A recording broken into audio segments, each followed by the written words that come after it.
اعوذ باللہ من الشیطان الرجیم بسم اللہ الرحمن الرحیم الحمد للہ رب العالمین الرحمن الرحیم مالک یوم الدین ایاک نعبد و ایاک نستعین اهدنا الصراط المستقیم صراط الذین انعمت علیہم غیر المغضوب علیہم ولا الضالین آمین۔ جس سورہ شریفہ کی اس وقت تلاوت کی گئی ہے اس کے اندر 7 آیتیں ہیں۔ کتنی آیتیں؟ 7 آیتیں، اور کلمات 25 ہیں اور حروف 113 ہیں۔ یہ سورہ 30 پاروں میں سے کسی کا جز نہیں ہے، یعنی یہ پورے قرآن پاک کا نچوڑ ہے۔ اگر کسی پارے کا یہ جز ہوتا تو پھر 29 پارے محروم ہو جاتے۔ اس لیے علماء نے اور بعد میں پاروں کو ترتیب دینے والے نے اس سورت کو کسی پارے کا جز نہیں بنایا۔ یہ سورہ شریفہ مکی سورت ہے۔ ایک بات بتا دوں کہ قرآن پاک کے اندر 2 قسم کی سورتیں ہیں، ایک تو ہے مکی اور ایک ہے مدنی۔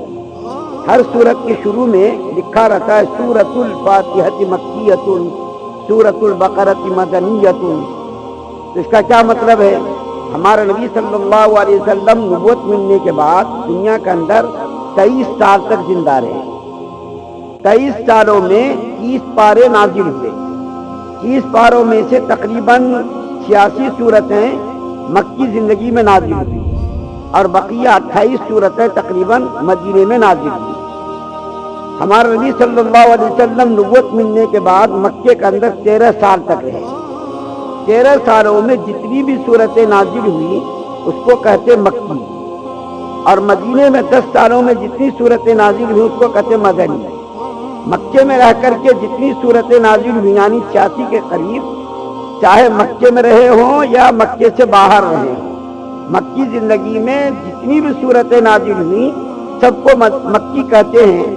اور مدنی صورتوں میں 10 سالوں میں جتنی صورتیں نازل ہوئی چاہے مدینے میں رہے ہوں یا مکے آ گئے ہوں، جیسا کہ سورہ حدیبیہ کے موقع پر سورہ فتح نازل ہوئی، فتح مکہ کے موقع پر دوسری صورتیں نازل ہوئی، تو تمام صورتوں کو مدنی کہتے ہیں۔ اس صورت کے اندر اس سورہ کے بارے میں علماء نے لکھا ہے پورے قرآن پاک کا نچوڑ ہے۔ یہ سورت کیا ہے؟ پورے قرآن پاک کا نچوڑ ہے، یعنی یہ سورت متن ہے اور پورا قرآن پاک اس کی شرح ہے۔ اسی سورت کی پوری شرح پوری سورت ہے، یعنی 113 صورتیں۔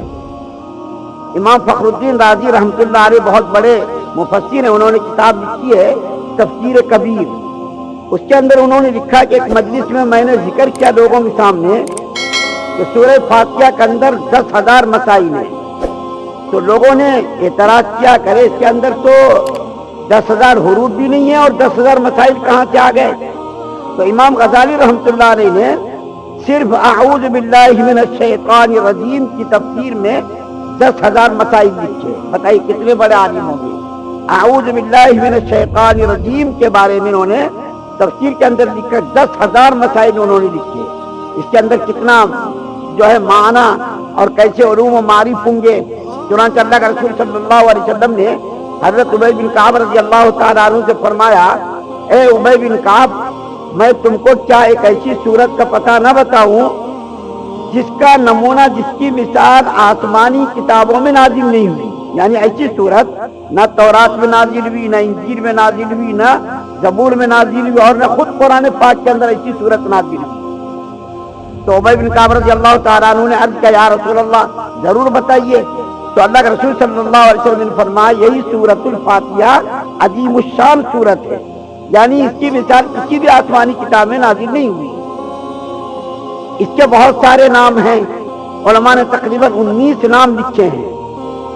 ان ناموں میں سے ایک نام تو ہے ام الکتاب۔ ان کے معنی کیا آتے ہیں؟ جڑ کے، بنیاد کے، یعنی یہ سورت پورے قرآن پاک کی کیا ہے؟ جڑ ہے، بنیاد ہے۔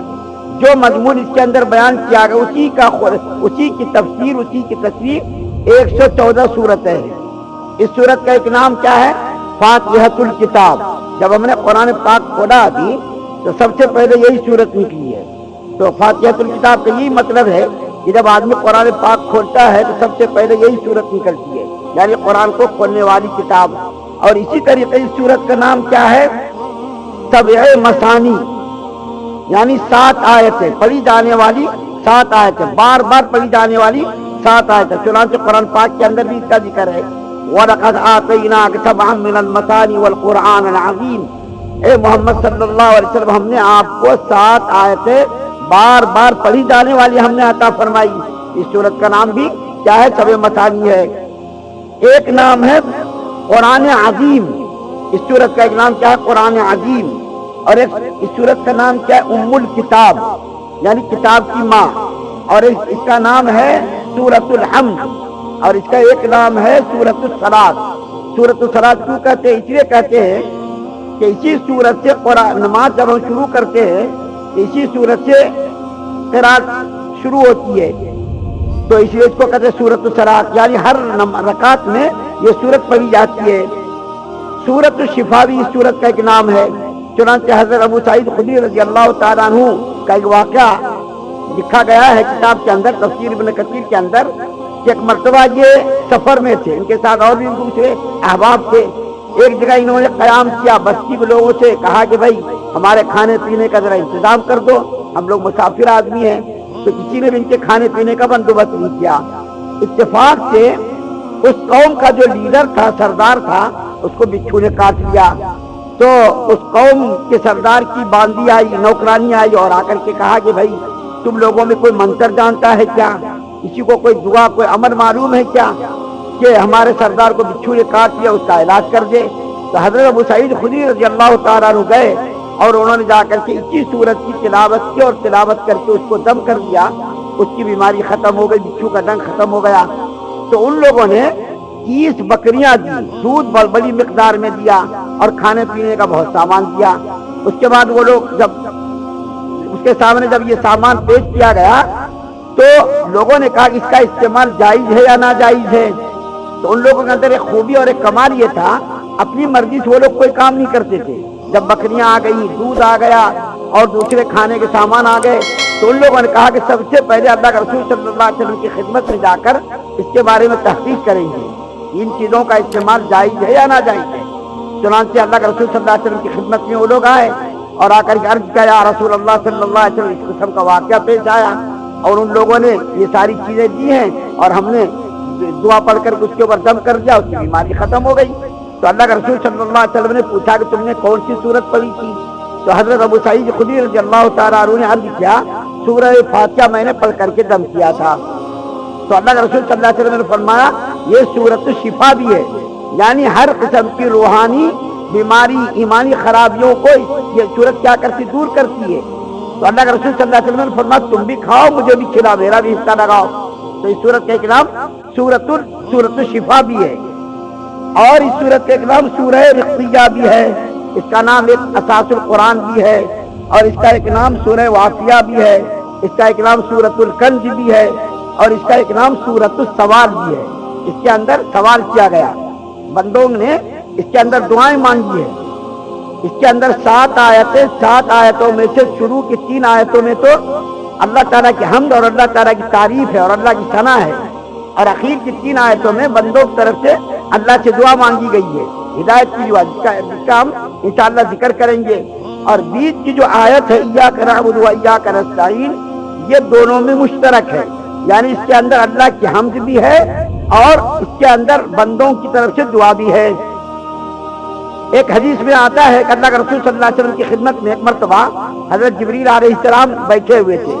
اچانک آسمان سے آواز، زبردست آواز آئی. تو حضرت جبریل علیہ السلام نے عرض کیا، یا رسول اللہ صلی اللہ علیہ وسلم، آج آسمان کا وہ دروازہ کھلا ہے جو اس سے پہلے کبھی بھی نہیں کھلا تھا. اور اس کے بعد پھر ایک فرشتہ آیا اور آ کر کے انہوں نے سلام کیا. سلام کرنے کے بعد انہوں نے عرض کیا، یا رسول اللہ صلی اللہ علیہ وسلم، آپ کو مبارک ہو، خوشخبری ہو، اللہ نے آپ کو دو نور عطا فرمائے. ایک نور تو سورہ فاتحہ اور ایک نور سورہ بقرہ کی آخری آیات. یہ 2 نور اللہ نے آپ کو ایسے عطا فرمائے، کسی نبی کو یہ 2 نور نہیں عطا کیے گئے. آپ کو اتنا بڑا جو ہے نور عطا کیا گیا، سورہ فاتحہ اور ایک سورہ بقرہ کی آخری آیات۔ ایک اور بات عرض کرنی وہ یہ کہ میں نے آپ کے سامنے ابھی مکی اور مدنی کا ذکر کیا، یہ سورت مکی ہے یا مدنی ہے؟ یہ سورت مکی ہے یا مدنی ہے؟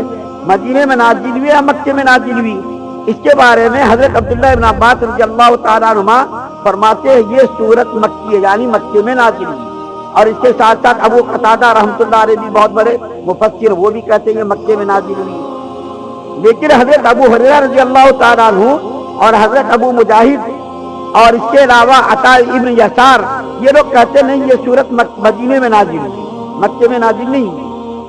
بعض علماء کہتے ہیں سورت 2 مرتبہ نازل ہوئی، ایک مرتبہ مکے میں، ایک مرتبہ مدینے میں۔ بعض علماء کہتے نہیں آدھی سورت مکے میں نازل ہوئی اور آدھی سورت مدینے میں نازل ہوئی۔